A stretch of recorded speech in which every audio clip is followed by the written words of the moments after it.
Across the country, one study shows corruption costs Kenyans 250,000 jobs every year, because every shilling that's paid as a bribe could be put into the pocket of somebody who's actually doing an honest day's work.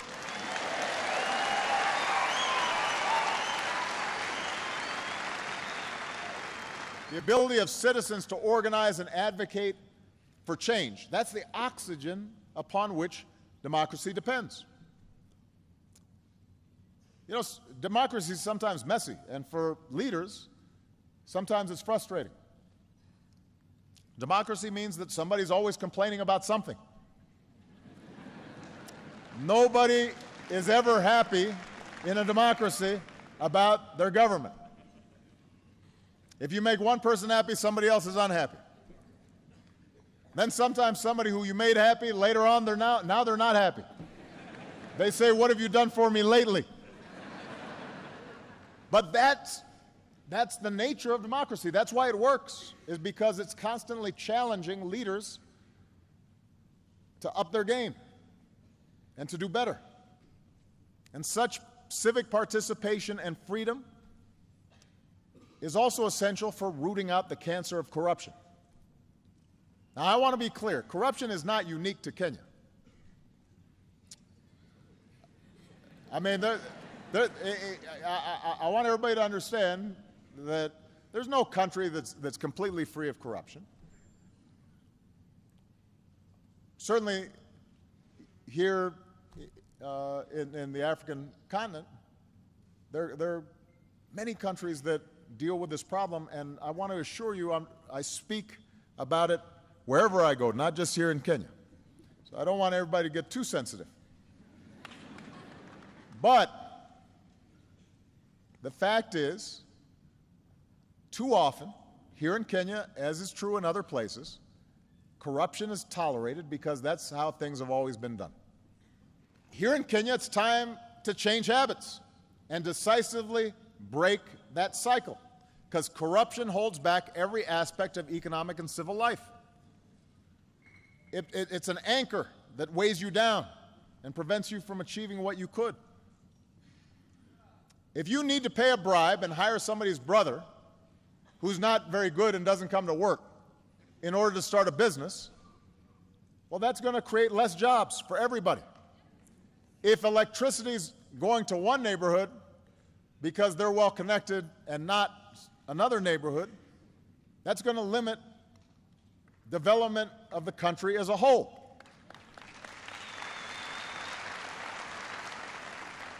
If someone in public office is taking a cut that they don't deserve, that's taking away from those who are paying their fair share.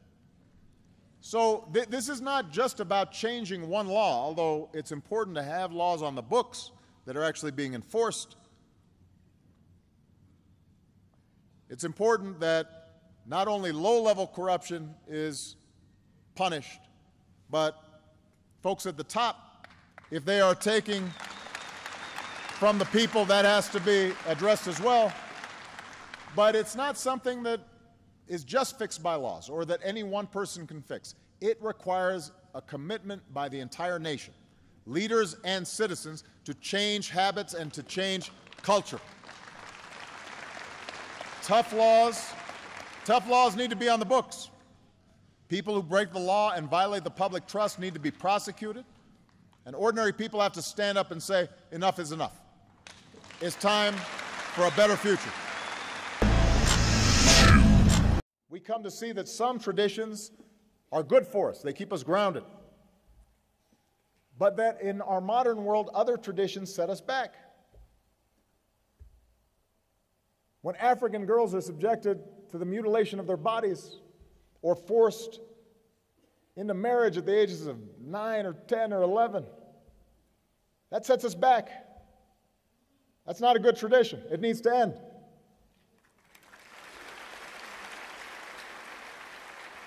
And girls cannot go to school and grow up not knowing how to read or write. That denies the world future women engineers, future women doctors, future women business owners, future women presidents, That sets us all back. That's a bad tradition, not providing our girls the same education as our sons. Nobody would put out a football team and then just play half the team. You'd lose. The same is true when it comes to getting everybody an education. You can't leave half the team off. Our young women. Let girls learn. Let girls learn so they grow up healthy and they grow up strong, and that will be good for families, and they will raise smart, healthy children, and that will be good for every one of your nations. Africa is the beautiful, strong women that these girls grow up to become. The single best indicator of whether a nation will succeed is how it treats its women. I'm a king, yes, I'm a king, I'm a king.